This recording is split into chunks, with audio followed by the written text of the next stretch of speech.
저혈압이 있는데 추위도 많이 탄다. 그렇다면 올겨울 꼭 챙겨 드셔야 할 음식 있습니다. 바로 꼬막인데요. 작다는 의미를 가진 꼬마에서 시작된 꼬막의 효능은 결코 만만치 않습니다. 임금님 수라상의 8가지 진미 중에서 일품으로 진상됐을 정도로 맛이 좋습니다. 홍길동전의 저자 허균도 조선의 소문난 미식가였는데요. 그가 즐겨 먹던 최고의 술안주가 바로 꼬막으로 요리한 조감이었다고 합니다. 꼬막 알맹이는 맛이 달아서 담이라고도 했는데 여러 한의서에서 꼬막은 기운이 따뜻하고 속을 따뜻하게 하면서 위장을 보호하고 소화가 잘 되게 한다고 소개되어 있습니다. 한방에서는 조개류의 껍데기를 약으로 쓰는 경우가 많죠. 꼬막 껍데기도 마찬가지입니다. 꼬막 껍데기가 꼭 기와지붕을 닮았다고 해서 와릉자라고 불리는데 탄산칼슘이나 마그네슘, 규산염 등을 포함하고 있기 때문에 위산을 억제하고 위산과다, 위염, 소화성 궤양을 치료하는 약재로 이용됩니다. 우리가 일상에서 흔히 접하는 꼬막의 종류는 크게 3가지입니다. 참꼬막은 거무튀튀하고 껍데기의 줄이 20개 정도 있고요. 새꼬막은 허옇고 껍데기 줄이 30개 정도 있죠. 핏꼬막은 껍데기 줄은 40개 정도인데 크기가 크기 때문에 구분하기 쉽습니다. 참꼬막은 1박 2일 같은 예능 프로에 보면 얕은 갯벌에서 직접 사람이 하나씩 캐는 거잖아요. 성장이 느리고 3년은 지나야 먹기 좋은 상태가 됩니다. 양식이 되지 않고 갯벌에서 널배를 타고 잡기 때문에 가격이 비쌉니다. 우리가 시장에서 흔히 사 먹는 건 새꼬막인데요. 갯벌이 아닌 바다에서 그물로 조업을 하기 때문에 바닷물 냄새가 나죠. 피조개로 알려진 핏꼬막은 3가지 중에서 가장 크고 핏물이 많습니다. 꼬막은 이름이 아주 많습니다. 한약재명으로도 이름이 많고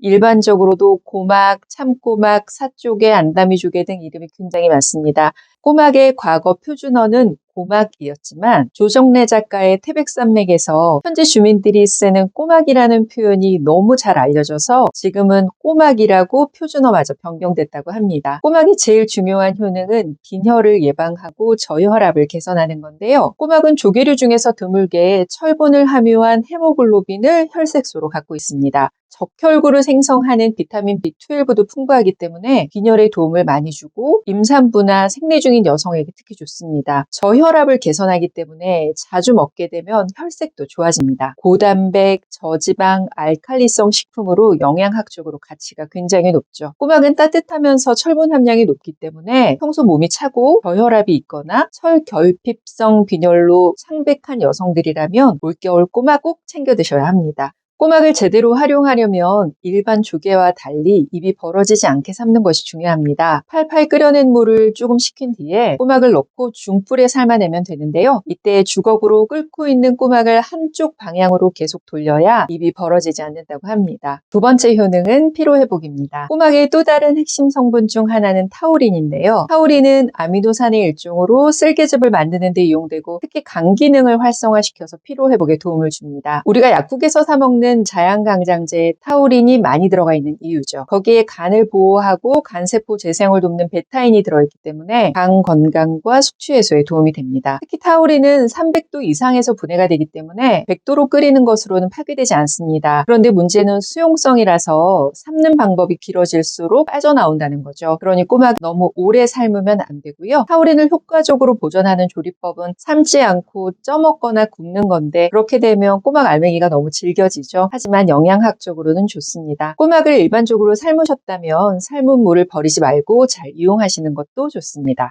3번째 효능은 속을 따뜻하게 하고 소화기를 건강하게 한다는 겁니다. 보통 해산물은 성질이 서늘하기 때문에 해산물을 먹은 후에 배앓이를 하고 설사를 하기 쉬운데 꼬막은 성질이 따뜻하고 소화가 잘 돼서 소화기가 약한 사람에게도 괜찮습니다. 꼬막 알맹이는 위장 기능을 강화하면서 소화를 돕기 때문입니다. 4번째 효능은 몸을 따뜻하게 하는 건데요. 몸의 냉기를 제거하는 효과가 있기 때문에 올겨울 잘 활용하시면 좋을 겁니다. 식료본초에는 신복의 냉기와 허리와 등의 냉풍을 주로 치료한다고 되어 있는데 콩팥이 위치한 허리 부위의 냉기를 제거하는 효과가 있기 때문에 허리가 유독 차가운 느낌이 있는 만성 요통 환자들에게도 도움이 될 수 있습니다. 5번째는 뼈를 건강하게 하는 겁니다. 무엇보다 단백질이 풍부하고 필수 아미노산, 비타민, 칼슘, 철분 같은 다양한 미네랄을 한 번에 섭취할 수 있다는 게 꼬막의 큰 장점인데요. 그래서 어린이의 성장 발육뿐 아니라 노인들의 골다공증이나 골절 후에 뼈가 약해지는 때에도 좋습니다. 이외에도 셀레늄이나 타우린, 베타인 등이 몸에 좋은 영향을 주기 때문에 사실 꼬막은 남녀노소 모두에게 좋은 음식입니다. 여섯 번째는 체중 감량입니다. 꼬막은 100g 기준으로 81kcal인데 고단백 저지방이지만 저열량이기 때문에 체중 감량과 근육 강화에 도움이 되고 필수 아미노산도 골고루 들어있습니다. 피부 노화 방지에도 좋습니다. 미네랄의 일종인 셀레늄이 들어있죠. 셀레늄은 피부 노화의 원인인 활성산소를 제거하는 데 도움이 됩니다. 꼬막은 피부 노화를 막고 건강을 챙기는 데 효과가 있습니다.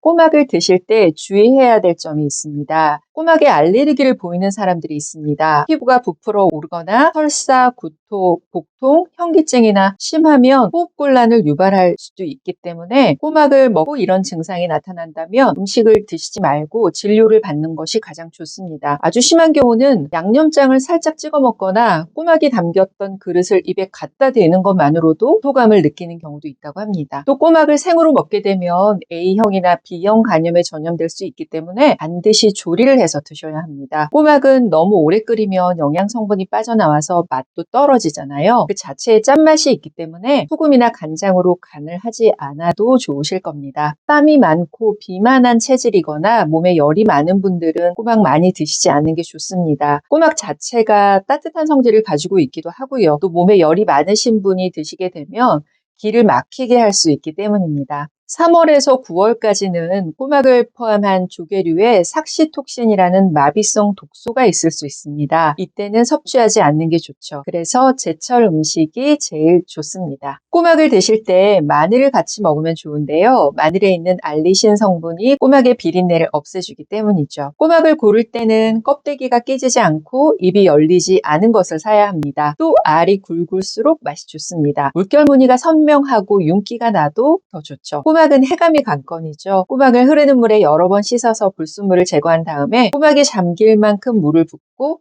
소금을 한 큰술 정도 넣어줍니다. 이때 스테인리스 용기를 사용하거나 숟가락을 함께 넣어두면 해감이 더 빨라져서 좋습니다. 최소 1시간에서 반나절 정도 해감하는 게 좋다고 합니다. 지금이 딱 꼬막 먹기 좋은 계절인데요. 특히 저혈압에 추위 많이 타는 분들이라면 올겨울 꼬막으로 컨디션 잘 챙기시기 바랍니다. 아는 만큼 더 건강해지는 한약건식이었습니다. 감사합니다.